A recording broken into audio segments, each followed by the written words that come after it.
if everybody forgets everything that we talked about and they only remember one thing, I am hoping that they know that doing the bare minimum is not enough anymore. That will keep you in your work today, but not tomorrow. Welcome back, everyone, to the Geeks, Geezers, and Googleization Show, the home of Googleization Nation, where we talk with HR and business thought leaders about the crazy shift going on all around us and explore the disruptive convergence of technology, business, and people. Here are your hosts, Ira Wolf and Jason Cochran. Hey, welcome back, everyone, to another episode of Geeks, Geezers, and Googleization, a show from the People Forward Network. I'm Ira Wolf, and thank you for being part of Googleization Nation. And I'm Jason Cochran. If you think this is just another podcast, think again, my friends. We are the voice of the most important and crucial conversations confronting business leaders and people today. Our goal is to bring you ways to reimagine tomorrow and explore the impact and convergence of business, technology, and people. In today's episode, you're going to hear from Enrique Rubio, another Geeks, Geezers, and Googleization alumni.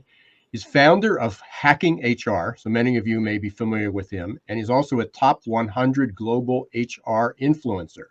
So we're going to be talking about and asking Enrique the question, can HR save your business? Enrique thinks so, and has cast the vision to help others usher in a transformation of HR. Just listen to a live stream that Enrique hosted this morning. So we got a lot of questions for him. He was a guest on the show, as I said, just a few years ago. He was our 11th guest. We're now over 210. Hacking HR was just in its infancy. They were just starting some chapters. He was just getting grounded, new startup. So it's great to have him back almost 3 years later. Hacking HR is a global learning community. It has over 200,000 LinkedIn followers. They include HR and business leaders, HR practitioners, vendors, consultants. The goal is to make HR the best it possibly can be. And we're going to be talking about that because there's a lot of work to be done. But before we get there, Jason, let's talk about our newest segment, Perfect Labor Storm. Excited about this for obvious reasons. For anybody that follows me, they know all about the Perfect Labor Storm. On each episode, we're going to be focused on one disruptive, surprising, or worrisome trend that we believe that everybody should know about. And this is so fitting today that Enrique is here, and we're going to be talking about burnout in HR leaders. So according to a new study by WorkVivo, 98% of HR leaders are reporting burnout. 94% of them are feeling overwhelmed. 88% dread their work, and 73% say they don't have the tools and resources needed to do their job well. So I don't know of a better time to talk about why we need to be hacking HR. That's so true, Ira. And I love this new segment, even though those are kind of like some daunting statistics. What a perfect time to have Enrique here, like you said, so that we can hack HR. But sadly, are those statistics really that surprising given all of the shift that we've gone through in the past 2 years? Especially HR leaders, when you think about the ton of heavy lifting in the background that they've had to do to stabilize work environments and provide a sanctuary from the whirlwind of all this global uncertainty. When we think about it, HR leaders have been tasked with the impossible job of seeing the future, making calls on hybrid work and remote policies with very little information. They've been responsible for worker happiness and well-being in a time when the goalposts for those things, they're constantly moving. They've been responsible for designing programs for retention while also trying to keep up with the ever-evolving demands of the modern employee. And they've also been de facto therapists, in-house nurses, ventilation checkers, infection control experts, and facilities planners, all while keeping up with the latest on the constantly changing mask rules and protocols with this ever-changing virus. So for today's episode, while we are asking, how can HR save your business? I'm glad that we're also going to consider how can we also help save some of our burned out HR leaders. And I want to remind everybody before we bring Enrique on that we are giving credits, or you can earn credits. We're not giving them away. You can earn credits by listening to Geeks, Geezers, and Googlization, anywhere between a half a credit to a full credit, depending on the episode. You can simply reach out to Jason or myself and message us to get information, to get the form. There's a form that we ask you to fill out just to prove that you listen to it, to keep us in line with SHRM's standards. Or you can go to rebrand.ly/GGG SHRM credit. No, that's a mouthful. For those that are watching, you can see it right there.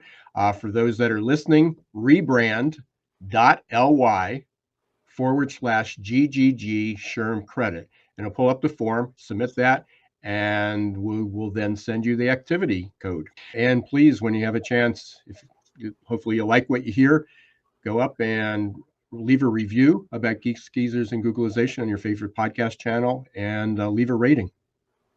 And Ira, it seems like now is the perfect time for us to go ahead and bring Enrique on so that we can dive into this incredible, fascinating world of the transformation of HR. Good morning. Well, good afternoon for you after lunch. I hope you already had your lunch. Lunch? What's lunch? What's lunch? We work remote. What's lunch? What's lunch, right? It's all lunch, breakfast, dinner, work, home. It's all in the same mix. But Ira, Jason, thank you so much for inviting me again 200 episodes later after the one that I joined you at 3+ years ago. So it's exciting to be back with you. And it's great. And congratulations on all your success. 200,000 followers on LinkedIn is quite an accomplishment. I know when we first talked, you had 60 chapters and you were just getting your grounding there and early on and sharing what hacking HR is. So, which is a good place to start. There's obviously a few people on the planet that are in the HR world that may not know who Enrique Rubio is and hacking HR. Talk to us a little bit about, share what it is and what your vision is, but also how you got there. Yeah. Which is sort of interesting. I mean, everybody's always shocked when I go, well, how did you start your career? And I think you may or may not remember this, but I started as a dentist. Yeah. And people go, how did you get from dentistry into HR, entrepreneurship, leadership? I mean, that seems like a big disconnect, but your story's very parallel. Yeah. We both came from a science background. So share your journey and then, what hacking HR is today. Yeah. Well, thank you so much. And yeah, I have a very eclectic background too. And, I'm an electronic engineer. That's how I started my career 20+ years ago. And 10+ years into my electronic engineering sort of work, I discovered that even though I'm passionate about technology, I liked working with people even more. And then I was looking around. I got into sales for a little bit. I didn't like sales that much. And then I found out about HR and got into HR. I was very excited about learning about the profession. This was 12 years ago. And, through the journey, I've been a consultant. I've been in the corporate space. And being in HR has being on the side of sort of the client of HR, but also being inside HR has allowed me to sort of understand the possibilities and the realities of this field, right? What I mean with possibilities is, and this is my vision for HR, I always see ourselves as trailblazers that should be leading the way forward into the future for people and organizations to follow us. But to be able to do that, that's a possibility. Now I go to the reality. To be able for us to do that, we have to have a number of skills, a number of tools in our toolkit that we don't currently have. So the reality is that we have the potential to become the trailblazer, but the gap that exists between where we are today and becoming that trailblazer is what's preventing us from actually doing it. So that's the gap that I'm trying to close with Hacking HR. Hacking HR is a global learning community of HR leaders, practitioners. We bring everybody together to discuss, learn, collaborate around all things that are at the intersection of the future of work, technology, organizations, people, transformation, innovation, and the impact on HR. So, in short, we're trying to provide the tools to HR leaders, HR professionals to close the gap between the potential that we have to become trailblazers and the place where we are today, which is not a bad place, but it's not the place where we can actually be. So that's a little bit about me, a little bit about hacking HR. Long story there. No, not long at all. Appreciate that. And it's a great story. So let me frame the conversation that I'd love to have, because right before I heard your presentation of what some of the challenges are, what the future of work was going to look like, what the future of HR was going to look like. Well, so I'll start with that. Is you shared a study from the conference board that talked about some of the top challenges that CEOs, that HR leaders and CEOs are facing. And number one on the list was digital transformation, which obviously HR has to be really involved with. I mean, we've got a long way to go. But right before that, I had a breakfast with a good friend of mine, and he worked for a company that just was sold. It was in the HR space. Was just sold. They shut it down shortly thereafter, his portion of it. And after 13 years, he didn't get any severance. He got nothing. And neither did his team. And one of the employees was there 23 years, which isn't technically an HR problem. It looks bad because HR has got to deliver the message, but the company is. But what he shared with me, and this is where the contrast between the focus is on digital transformation and DEI and a lot of other things, the experience that his team has had getting new jobs. They've all landed new jobs right away. They're all talented people. They're all good people. But the experiences that they're sharing of HR goes back to to me, they're common sense. To a lot of people, they're common sense, the basics. Complaints about ghosting, applied, never heard from people. One of them has been hired, has a job offer. The only thing she gets is, hey, I haven't heard from you yet. When am I supposed to start? Need the paperwork? What's the process? Am I still on board? Are you guys laying off? Am I a victim? Should I look elsewhere? They go, no, you're still on the books. No, we definitely want to have you. We're just really busy here. And just show up for work on the first day. So we've got these basic HR practices that still are really pretty ugly and rough. And then we have these ambitions. And again, I know a lot of the people in hacking HR are sort of, it's like speaking to the choir. They know it, they got it. These companies are doing the best. But most of the profession seems to be really struggling. I'm just looking for your comment on that. Obviously, I think you agree. But how do we close that gap? And then, where do we go to move forward? And I think that's what you're talking about with hacking HR. Yeah. Well, I want to, this happened during the pandemic as well, by the way, companies that fired people on a Zoom call and, text message and things like that. Recently, I think it was a couple of weeks ago, 3 weeks ago, this guy sharing his story of working 27 years for this restaurant chain and not getting anything from the company other than like a gift card or something. And then he went to GoFundMe because he wanted to leave the company. He got like $100,000 from people supporting him. The reality is that our profession, like other professions, suffer from having people that are very old school and they just care about the bare minimum. And that's pretty sad, to be honest. And that happens in electronic engineering. It happens in dentistry. It happens everywhere. It happens everywhere that you have people that just want to do the bare minimum. And that's good enough for them. But this is what happens. If you do the bare minimum, you can do that only for so long.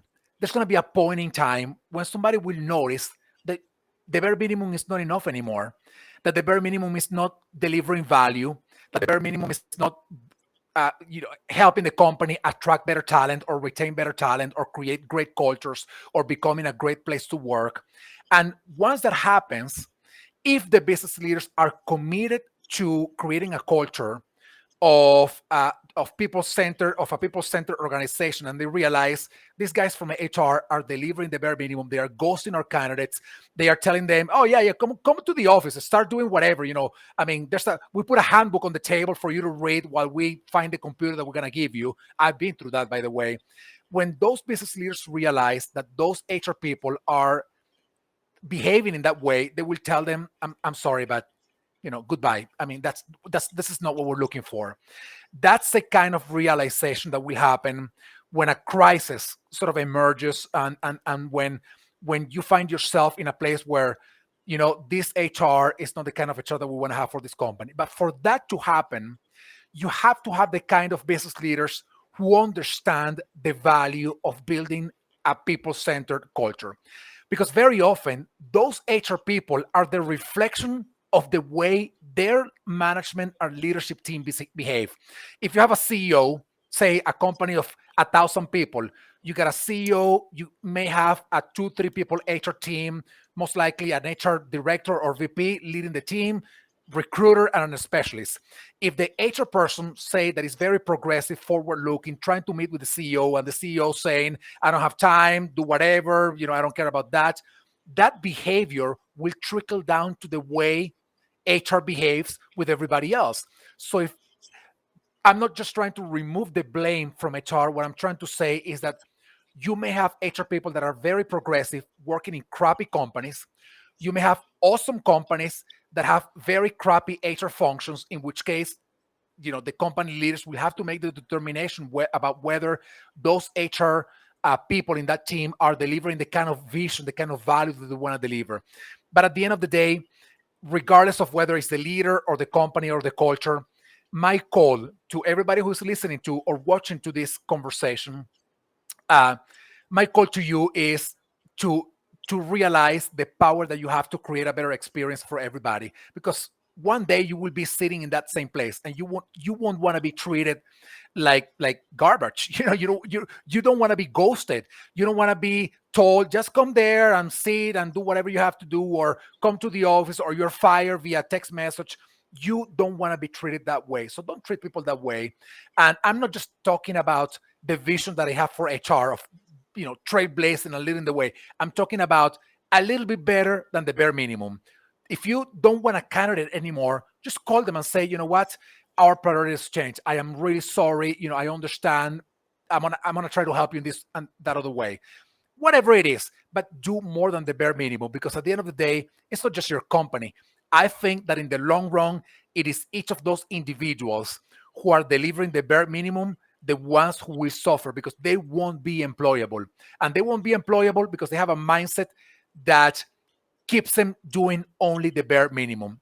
By the way, all of what I'm saying is true for HR, for engineering, for dentists, for technologists, for salespeople, for whatever it is.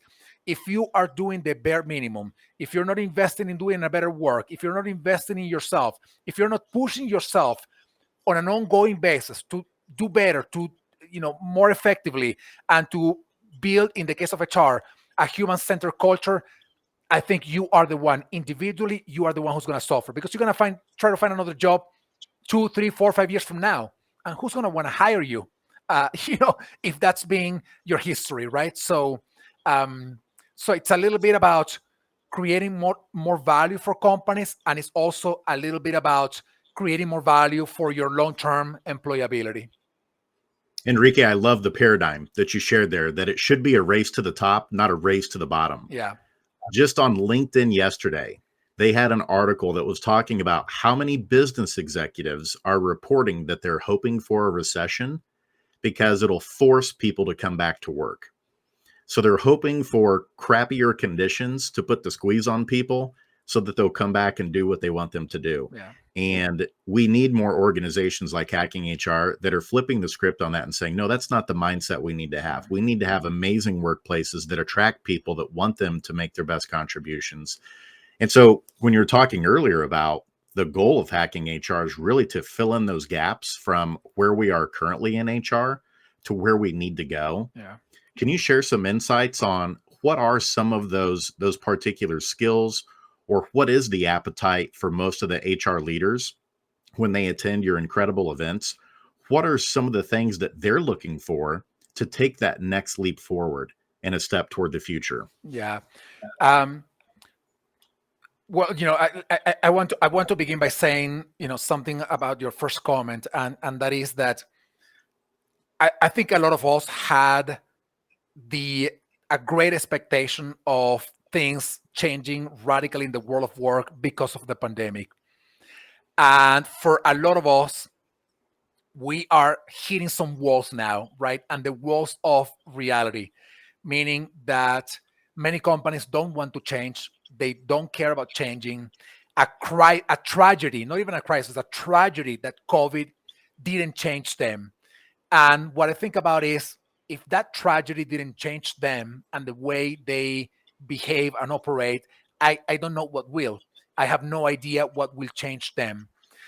You mentioned one example, companies saying, I hope that a recession happens because we want to bring people back to the office. Not Elon Musk, Mark Zuckerberg recently saying we have to turn up the heat because we need to get rid of some people that don't belong to this company, when they themselves, as a leadership team, are the ones, messing it up, right? So you find very often that the blame that should go to the leadership team for their poor behavior, their poor capacity to strategize and to create a great company, they trickle down that blame, remove it from themselves, and start blaming it is not us. It is the people who are working remotely, like Elon Musk, or it is not us in Facebook that are creating all these wrong conditions and people are not liking us anymore. It is those the 10% of whoever they think is not a top performer. So it's very unfortunate that I think it is slipping away from us the opportunity to truly transform and create great companies. However, you see other companies, that are doing an amazing job. I have to bring to the table a company like Airbnb, which I think for me is, they won't get it right all the time, and that's okay. I won't judge them for not getting it right. What I appreciate about what they're doing is they are trying to create something that works for them and the people that works with them. They said recently everybody can now work remotely. Could they backtrack in 2 years from now? Maybe, but that's okay, because at this time they decided that was the best option. They wanted to experiment with an idea that they thought was going to deliver a great amount of value for their people, for their employees, their customers, and themselves as a company, right? So I wanted to just create a call to action here for everybody who's listening, and tell them, we still have a great opportunity to create amazing companies that people will want to work for. Don't miss the opportunity. Don't force stuff on people. Don't miss the opportunity. Experiment with ideas and try to make it happen. From the second part of your question about things that people are sort of expecting out of the conversations that they are having with us, I think it's number one is a little bit of inspiration, because you find a lot of HR folks that they feel that they want to do more and they want to do better, and they have all these awful bosses and that don't allow them to do more and better. So I think one thing that they are looking for in our events is that inspiration to say, all right, let me keep pushing, let me keep going. I mean, there will be a point in time when they will be depleted and they will say, to hell with this. I'm quitting. I'm not doing anything else for this company because this company will never change. So there's a little bit of inspiration. There's a little bit of sort of a sense of community, because when you hear the stories from other folks that are going through a similar journey, when you hear stories from people who already went through a similar journey and they are further down the road than you are, that's inspiring, and that creates that sense of community, of me talking with people that can teach me something that I don't know, or with whom I can go together in the journey because we are in similar places, right? So I think that's the second thing that they look for in our events. And the third thing, which is all of them equally important, I think is the tools to be able to create a different kind of culture, a better organization, a better HR function. So I think those tools are very diverse, from technology to culture, employee experience, diversity, equity, and inclusion, belonging, all of these things that as HR professionals are learning about them, they can do their work better. So I think those are the three things that I think generally people look forward in our events. We can't ignore the evidence or the facts. The reality is, for anybody, any organization that thinks that this perfect labor storm or these labor shortages are just a glitch and that people are just, it's government benefits and people are just lazy. They're sitting in their home or their basement on support and they just don't want to go back to work. Here's the reality. And again, I don't want to, pollute the myths with the hearsay with the facts. But when the baby boomers came into the labor market, there was 2.5 million new workers every year that were coming into the labor market. And then there was a dip with Gen X because there was only half as many of them. And then in the millennials, in the 90s and early 2000s, we had the millennials, which is even larger than the baby boomers. 2.5 million workers every year were coming into the workforce, new workers.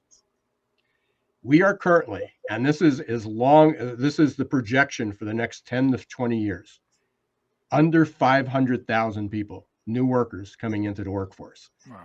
So 1/5, 20% of the workers that are coming in, that what used to come in, fresh blood, and that's going to stay that way. And at the same time, the baby boomers are leaving, but our population is continuing to grow.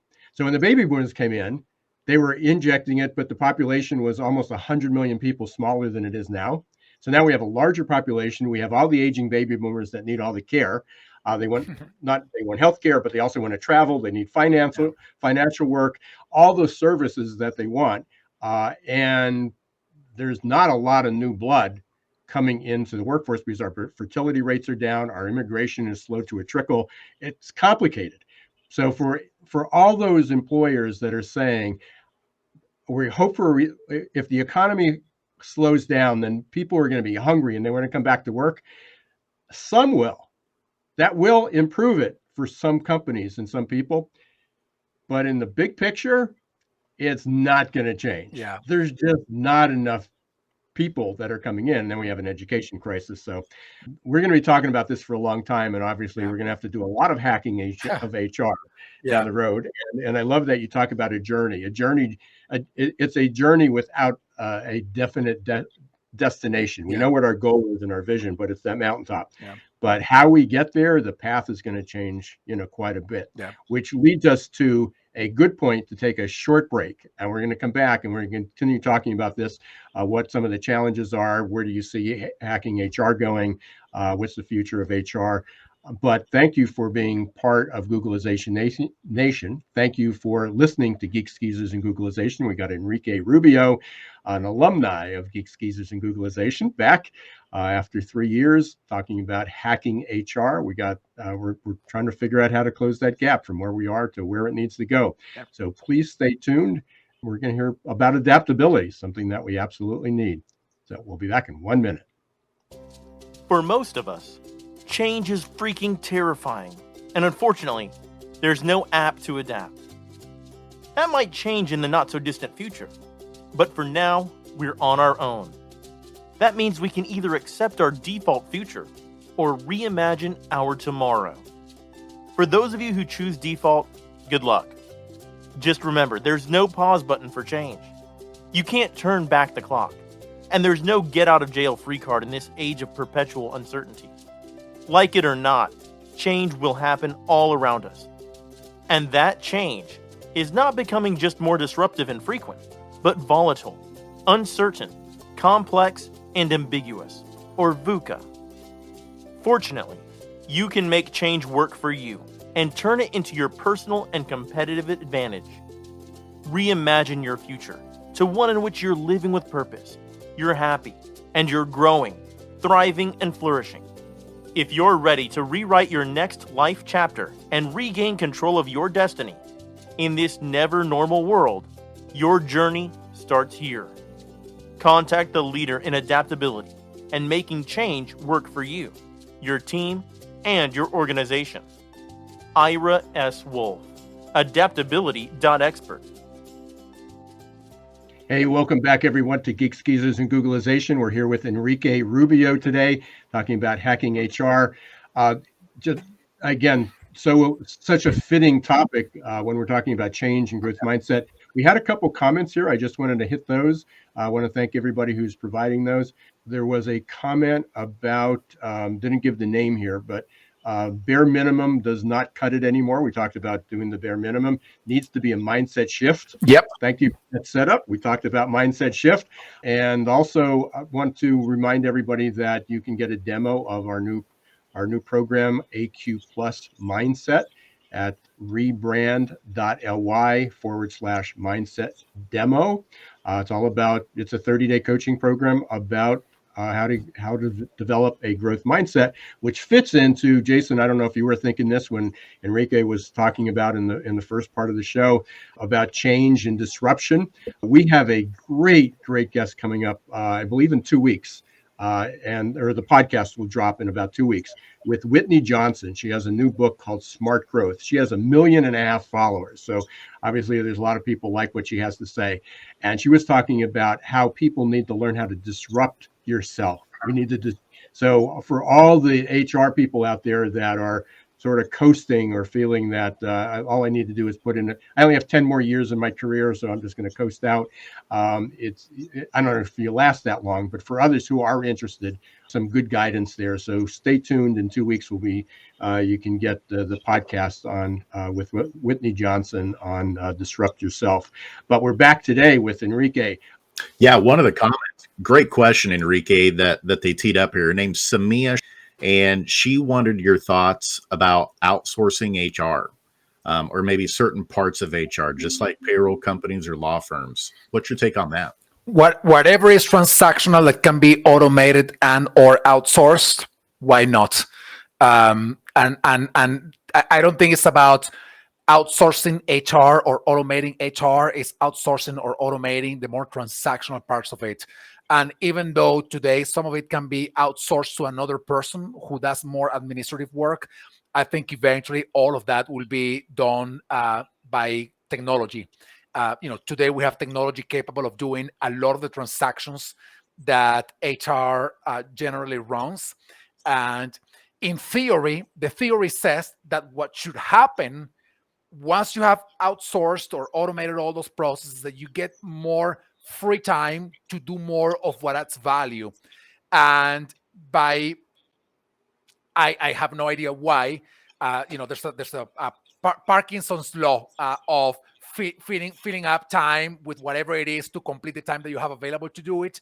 So I think that what's happening right now is that HR outsources, automates some parts of the process, and then ends up filling up that time with some other transactional stuff instead of doing the more transformative, impactful kind of work. And I think it's an interesting strategy to automate and outsource the more administrative kind of transactional work, as long as that time that you're getting back in your hands will be used for truly valuable activities and projects, and not just to fill them up with another transaction that you shouldn't be running at all. That's incredible advice. And you mentioned Airbnb earlier. So those companies like that are very innovative. Yeah.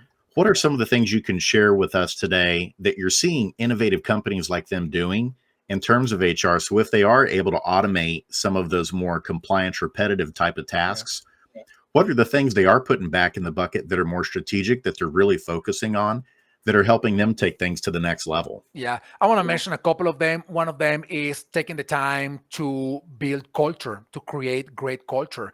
If your time is spent, 90% of the time of your time is spent running a transaction, then little time will you have available to actually build and shape and create great culture by having conversations with your teams, with your leaders, with your peers, whatever it is. So part of what these companies are doing as they get some of that time back from outsourcing or automating transaction is building culture, creating a culture that everybody wants to work for. And they do that not just by hearsay or by gut feeling. The second thing that I wanted to mention was that they rely a lot on data. And what they do is that they truly understand the power of analyzing people analytics and people data, and sort of bringing potential ideas to the table out of whatever insights they are getting from that data, and building great culture and great people strategy by relying on that data. If you're running a transaction all the time, maybe you're missing out on, for example, seeing that your net promoter score may be high for for your overall employee population, but when you look into maybe some diverse groups, say either Black workers or LGBTQ plus workers, maybe you find that your net promoter scores are lower, your engagement scores are lower. Then you say something's going on here. So what's happening? And then you spend time asking, you spend time investigating, you spend time researching, talking with people, and then you can create a better culture that works for that specific group of your employees that you may be missing right now because you're only looking at the overall kind of data point and then running the transaction again, right? So things like that, I think, are some of the things that these very innovative companies are doing, and are the things that I think people can do more of if they get some time back when they stop running so much of the transaction that they're running now. Enrique, you teed up one of the questions that came in, and again, we thank whoever provided this to us and who's listening. Can you answer this question about algorithms? And I think you just talked about that's one of the challenges that people have, is what do we do about the algorithms that are designed to eliminate people under 50 or any group of candidates? I have never seen an algorithm that is used by any company that purposefully eliminates any group of people. I have never seen it. That doesn't mean that it doesn't exist. I have not seen it. Amazon, I think it was a couple of years ago, they started using this artificial intelligence recruitment sort of engine, and they found out that the design of that engine was a poor design, and the engine started discriminating against women and other and some minority groups. Amazon immediately stopped using the sort of that algorithm, that engine, because they knew there was a problem. I'm not sure that there's any company that is intentionally using any algorithm that would discriminate this way against some groups. First of all, that's illegal to begin with. But even if it wasn't illegal, they are missing out on an immense amount of group of workers that can add a lot of value. So I have never seen that. In fact, if that is happening, I don't even think it's the engine. I think it's the recruiters. I think it's the actual recruiters who may be, they may have the directive to not hire people who are of certain groups or certain ages. So I don't know if I want to blame the technology for this. I think it's more a human glitch, or not even a glitch, a human intentional action that could happen as well. So I have not seen that, but if that is happening, that's illegal actually. So you should call that out if you see that happening. Yeah, I couldn't agree with you more, Enrique.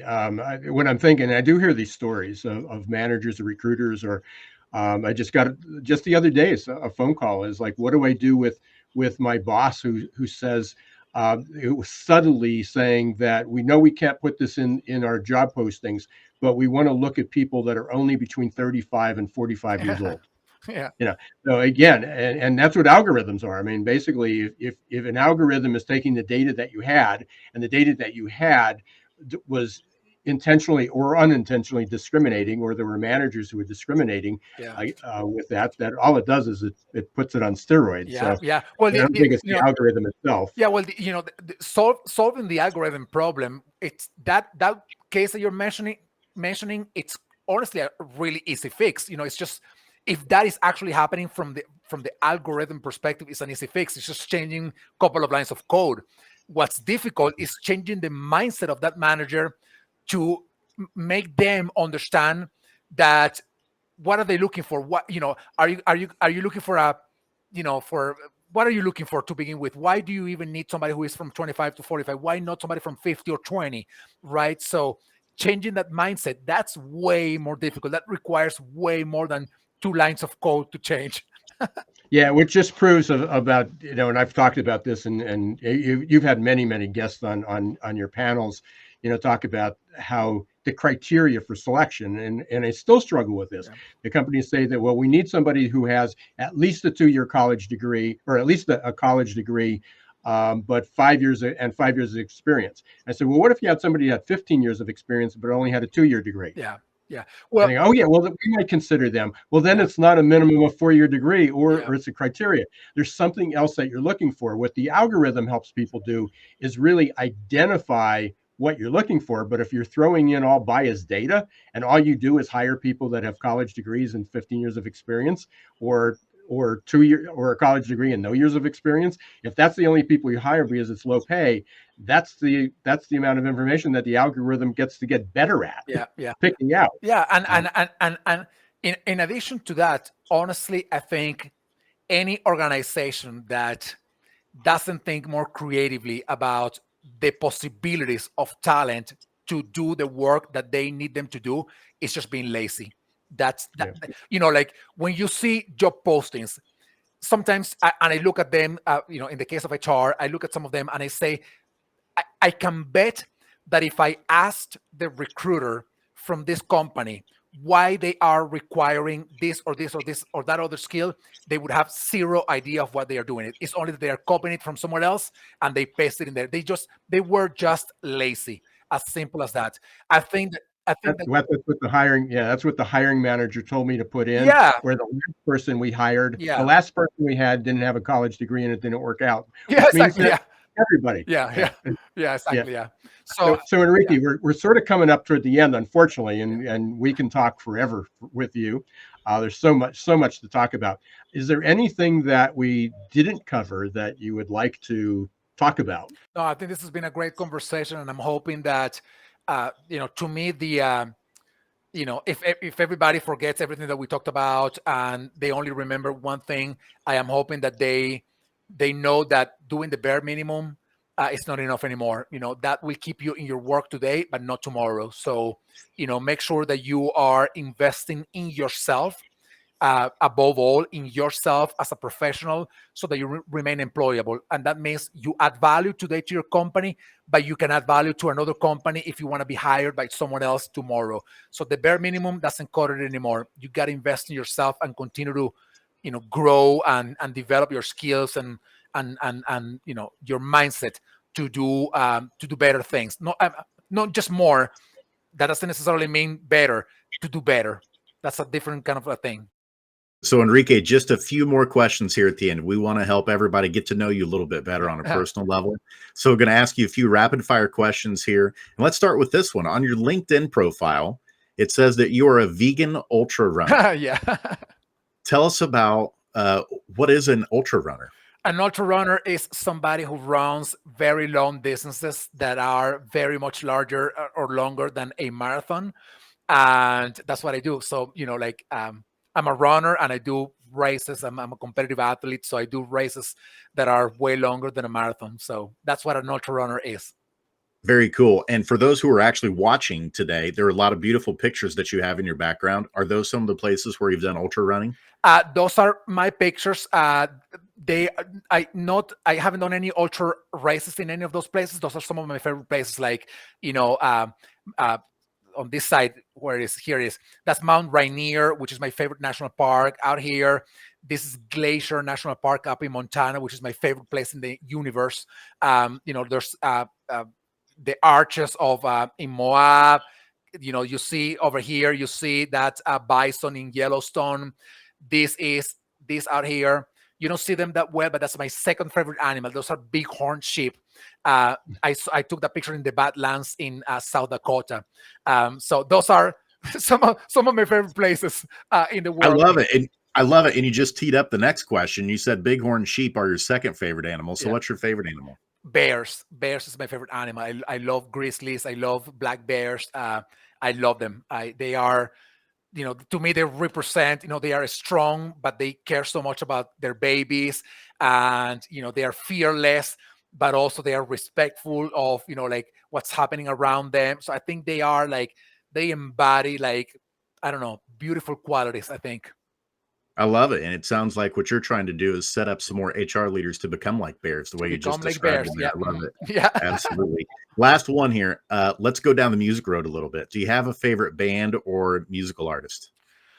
Woo, I love music from the 70s, and so that's kind of and I have a very eclectic kind of taste for that. I think Queen. I love Queen. I love the Beatles.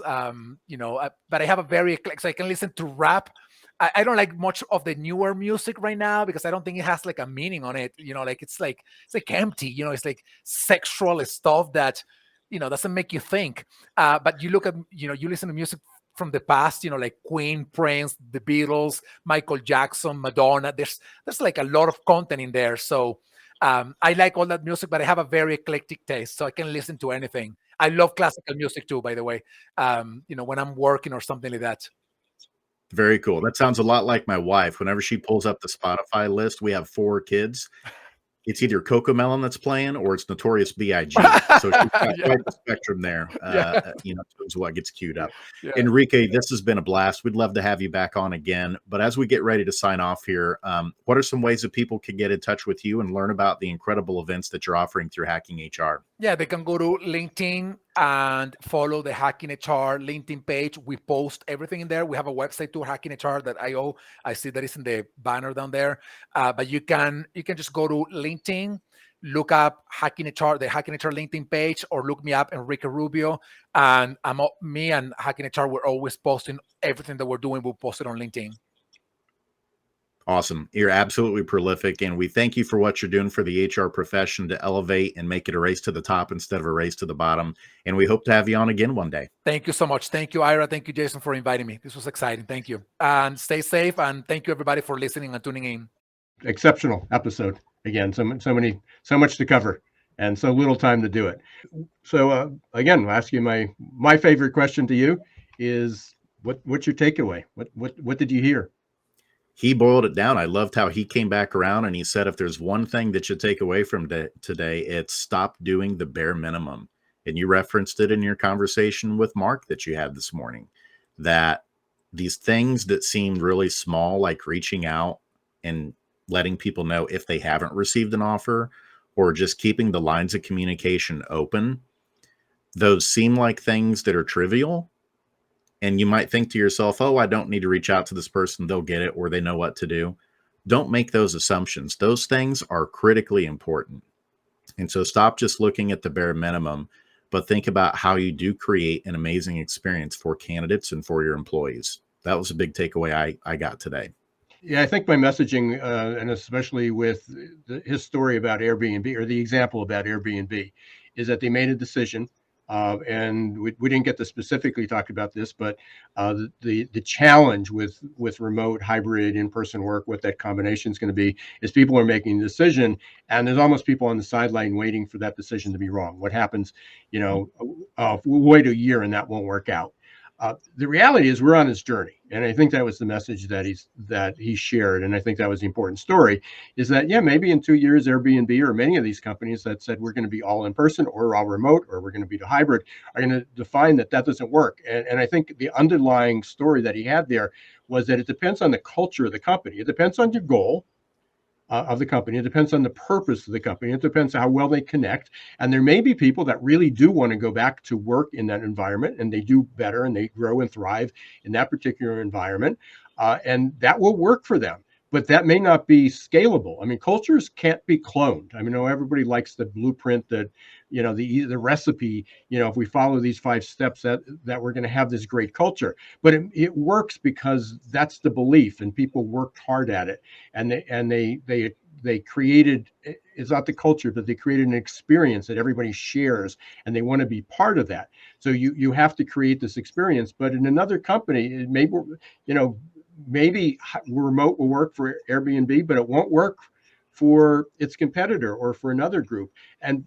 But if over a year or the next 2 years, the environment's going to change, and we talk about be water, the container is going to change, and people are going to evolve. So maybe they will have to. It's not a failure.